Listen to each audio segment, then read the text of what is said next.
কি হবে? কিছু হয়নি তো, এমন মনমরা হয়ে ঘুরছিস কেন? এমনিতেই।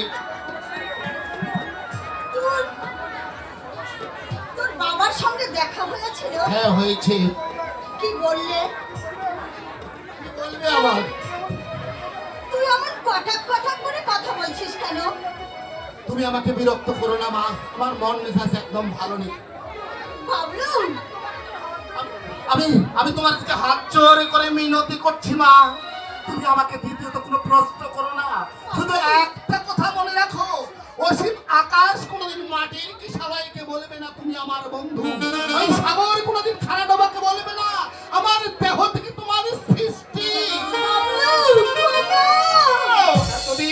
এতদিন যে প্রশান্ত মুখার্জিকে তুমি দেবতা হিসাবে জেনে এসেছো, সে আজ দানবে পরিণত হয়েছে না।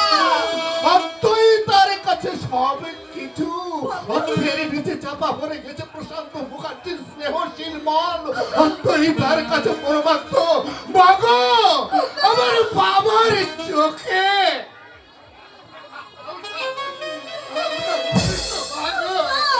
আমার বাবার চোখে আমরা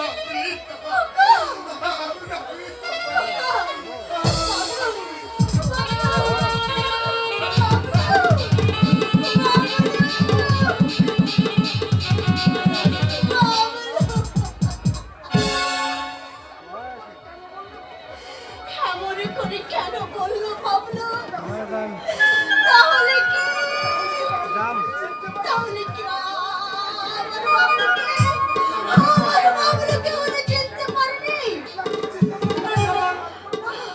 নাকি চিনতে পেরে রচনার মান করেছে? বাবলু বললে তার চোখে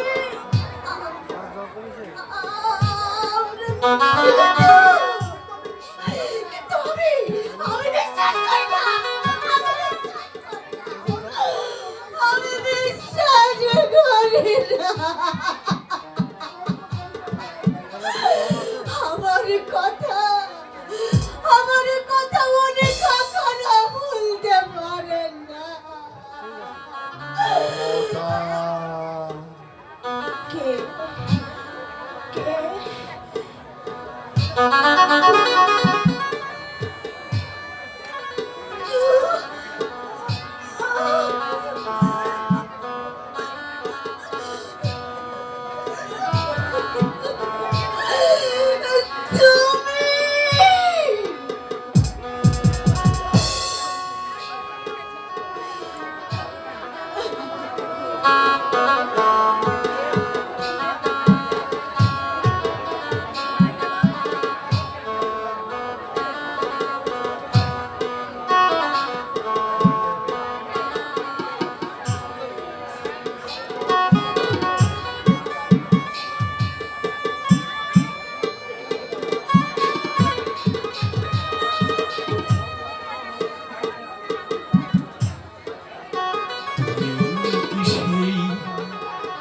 আগের মতো আছো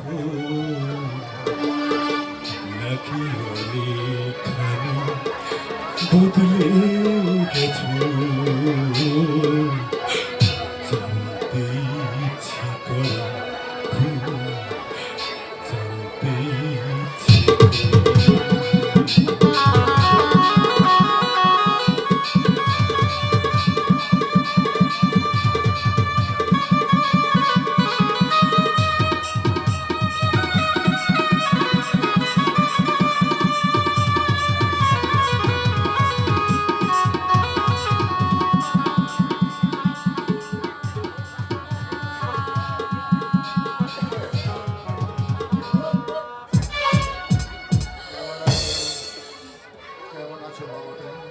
কেমন আছো?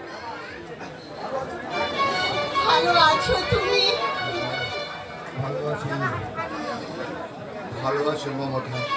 আমি আমি ভালো আছি মমতা, আমি ভালো আছি, কিন্তু কিন্তু তোমার কাছে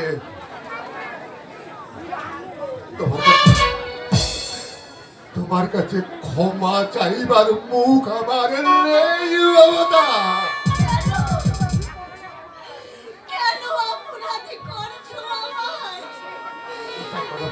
তুমি তুমি আমার বিশ্বাস করো মমতা, আমার বিশ্বাস করো। সেদিন সেই ঘূর্ণিঝড়ে আমি অজ্ঞান হয়ে গিয়েছিলাম। আমার কোনো জ্ঞান ছিল না। সরকারি উদ্ধারকর্মী বাহিনী সেদিন আমাকে উদ্ধার করে কলকাতা মেডিকেল কলেজ হাসপাতালে ভর্তি করে দিয়েছিল। 4 মাস আমি মেডিকেলে ভর্তি ছিলাম।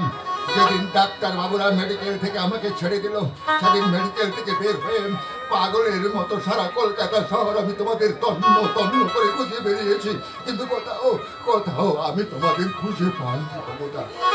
আমি কি